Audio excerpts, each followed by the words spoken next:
How you doing, people? Welcome back to another ESO video. Today is a brand new tutorial about damage types, specifically their side effects, i.e. status effects. They were changed in update 41 in terms of their damage output and their utility, but across the board, people don't really understand what their purpose is. So let's simplify it. Basically, there are 8 different damage types if we don't count Oblivion. Oblivion being what we call true damage, which basically ignores resistances, damage shields, etc. And it can't be enhanced by any other source. It just does what it does. But the 8 elements, physical and magical elements, you have, for the physical side of things, physical, poison, disease, and bleed. None of those are tied directly to direct attacks, single target, AoE, or damage over time. Yes, that includes bleed. Bleed does not mean damage over time. It's an element type. Now, the other 4 are the magical side of things. You've got magic, fire, ice, and shock. Again, magic and physical types, the 2 elemental sides, but magic on its own and physical on its own are still sources nonetheless. Now, they all come with their unique status effects, and that is the reason you would choose specific damage types over anything else. All damage types, if your stats were the same in every scenario, are the same. Physical is the same as fire. Ice is the same as poison. Disease is the same as magic. They're all exactly the same. Now, are there buffs, bonuses, sets, etc. that can heighten specific types? Yes, that does exist, and every class has its own boost towards that, or twist that can help other people. But at base, they're all the same. So how you build is entirely up to you. Doesn't really matter damage output-wise, unless you consider their status type. So we're going to go over the differences in status effects, and also we're going to do this from the perspective of those that are relatively new to this, knowing that update 41 is where the game is for now. So previous versions don't matter too much, but I'll go over them a little bit. So in update 41, if you do damage with fire, you have a chance to apply a burning status effect. That is typically a 4-second damage over time effect. It looks like 3, but it counts as 0 as well. So that will burn the target. That was dramatic over time up until now, but they reduced it by 6% to bring it in line with the power of all the other status effects because they have enhanced some of them. So this all kind of balances out so that all status is relatively similar depending on their extra bonuses, because some get them. But again, you can choose. Now, status effects can be applied by chance. Every single damage type has a chance to do a secondary effect. So any fire damage could apply burning. Any ice damage could apply chilled, and so on and so forth. And the same applies to sets as it does skills. The type determines the chance. In this game, procs can't proc procs. I know that sounds really confusing, but basically if you've got one set that does X, Y, and Z damage, and another set requires that said damage type, it won't fire, because a set can't trigger another set. It has always done that in the past, but they've tried to work that out over the last 3-year combat roadmap to try and make things make more sense, and typically that shouldn't happen. But any set can fire its respective status effect. Bear in mind, a status effect also that comes from a set doesn't trigger sets either, because it's a proc in its own respect, so it doesn't fire sets unless it requires that to trigger a set. There are rules. Anyway, that's semantics. We don't need to go over that too much today. Now, this is something that most people don't understand. When you go into the help section of the game and you go into tutorials, if you go down to here, which is a long way down, I know, and you go into combat and go to status effects, which is down here. I've lost it. There we go. Up there. Of course, it's not in alphabetical order. Here, it will tell you everything you need to know within reason about status effects themselves. You've got magical types, you've got martial types, or magical or physical, whatever you want to call them. And then you've got their respective chances. So status effects have the following chances to apply from your attacked. Weapon enchants, that's glyphs. If you have a damage from a glyph, like a poison glyph or a fire glyph or shock glyph or whatever, they have a 20% chance at base per application to fire their statuses. So that's your highest possible chance at base. Now, if you are holding a destruction staff, for example, and that gives you a 100% increase, that's not you're guaranteed to apply it. That is now that you've doubled that. So it's 40. Single target direct damage. So anything that is targeted on one enemy that is considered direct, not damage over time, direct, will have a 10% chance. Now, bear in mind, some skills do have direct application. They could have an insta-hit to start with and then damage over time following. So this kind of double dips in that area. But if you're looking at crystal frags, for example, that's quite obviously a single target direct attack. 10% chance per cast to apply. Area of effect direct damage. So we're talking like cleave or maybe blast bones. That is a area of effect ability. It does require a single target to cast it, but the direct damage hits multiples. 5% chance per cast. Single target damage over time. So let's say, for example, rending slashes. Now, there are certain buffs and bonuses that do apply to certain skills that can overlap this, but generally speaking, a single target applied sticky dot, one that sticks to the target, will have a 3% chance per tick. Now, when you look at stuff like Venomous Claw for the Dragon Knight, of course, that has a guaranteed status chance or status application on cast. But once that has been activated, the continuing damage over time could apply per tick. Area of effect damage over time. Wall of Elements on the ground. That is area of effect ticking damage. Every 1 second, it does damage. As does Caltrops, as does Gripping Shards, as does lots of different skills in the game. Volley is another example. You've got lots of different damage types in the game to consider. So there are ways to force status effects, and there are ways to enhance status effects as far as their chance is concerned.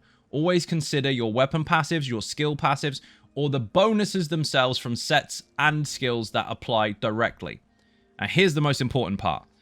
Light attacks and heavy attacks do not contribute to status effects at all.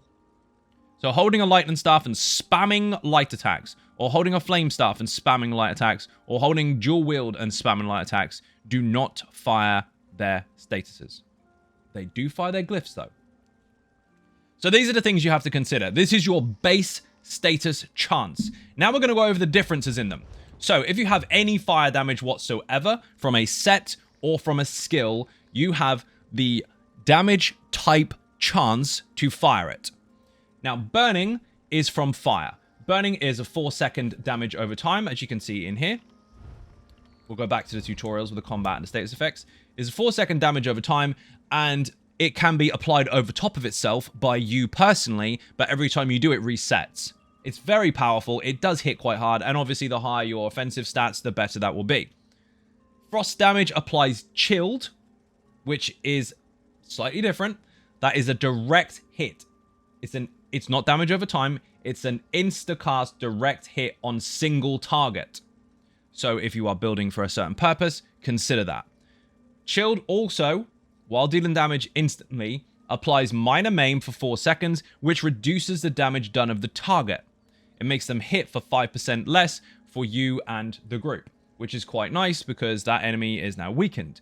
But while an ice staff is being held, when it is applied, you will also apply minor brittle, which means that target now takes 10% more damage. They dish out less, you do more. But it's crit damage taken. Not all damage, just crit damage. So let's underline that again. Chilled fires a direct attack on single target, applies a debuff to their damage output, and only applies minor brittle debuff to them if you're holding an ice staff when you fire it. That was enhanced in this particular update, so update 41. So the chilled status damage itself used to always do damage, but now it is 106% higher. Concussed is also increased on this update. It is 106% more than it was before, just like chilled, so it's hard hitting, but this also does an additional 15% damage to enemies that were recently concussed. So shock damage can apply concussion. If you do that very, very repetitively or very regular, if it's within a short period of time from the previous one, it hits harder. But this also applies a secondary effect. Any enemies that are concussed will have minor vulnerability on them, which will increase the damage that you do to them. So constantly applying concussion will allow you to debuff the enemy. But again, it hits quite hard.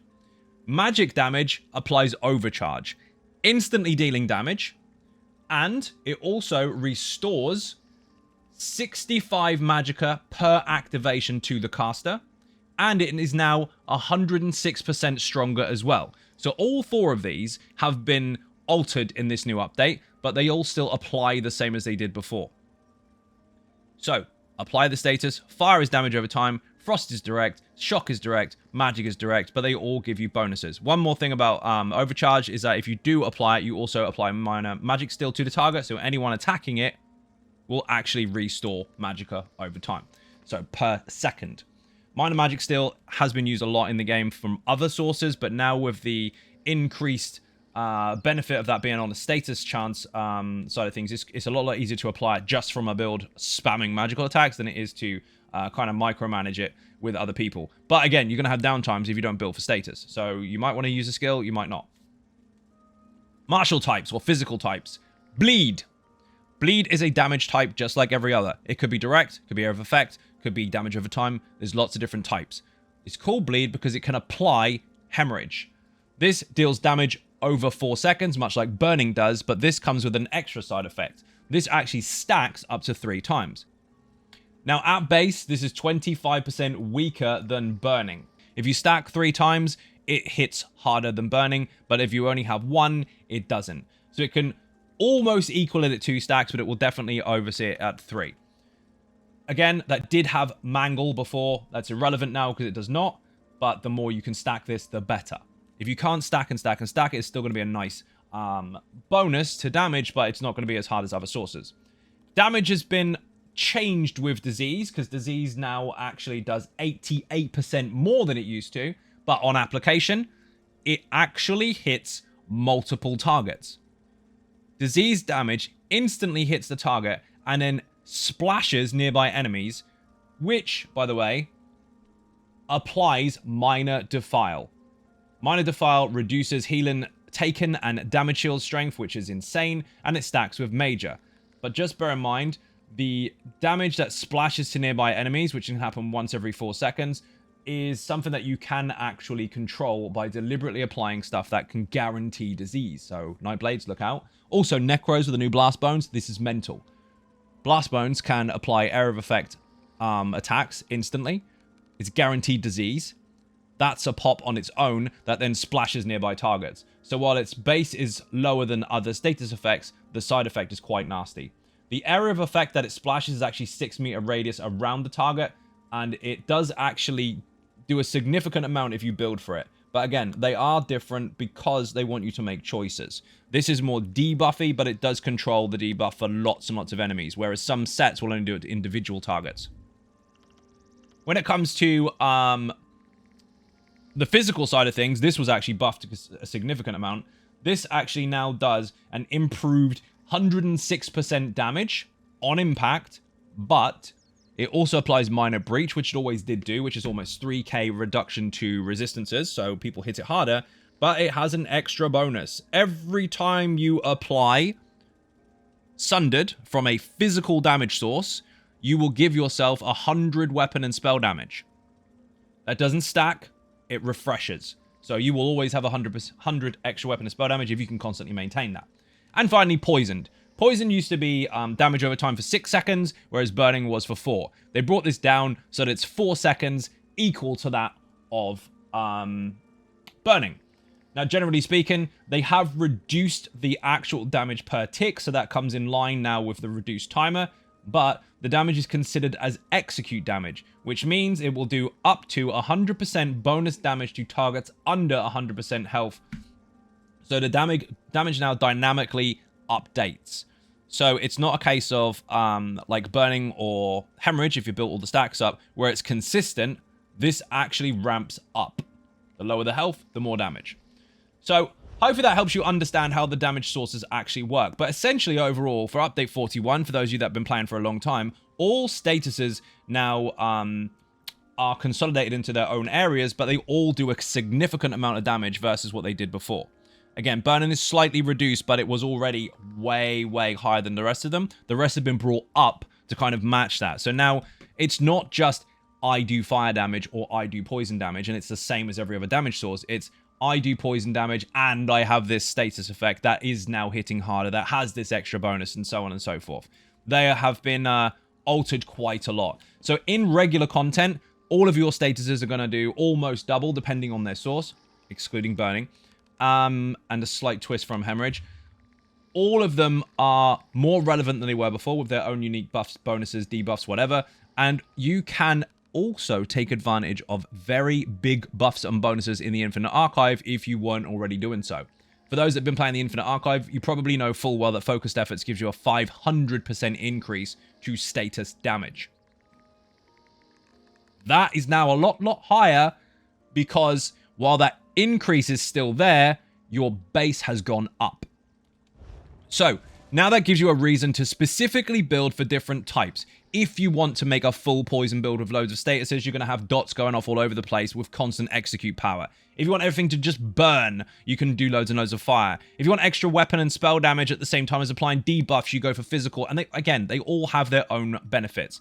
So how you build is totally up to you, but it makes a lot more sense now that all damage is the same across the board. Their status is what separates them. And again, this is something that most people don't understand. Your highest defensive stats are generally what improve those. So it doesn't matter whether you are Magicka built, Stamina built, weapon and spell damage, either side doesn't matter. Whichever is highest is what they'll scale off of. Now, just to underline this, there are some sets in the game that do actually give you guaranteed status. And there are some skills that do it as well.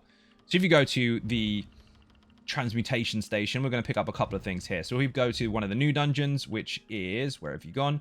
Oathsworn Pit. You've got this here. This is on the new Infinite Archive Lazy Sork.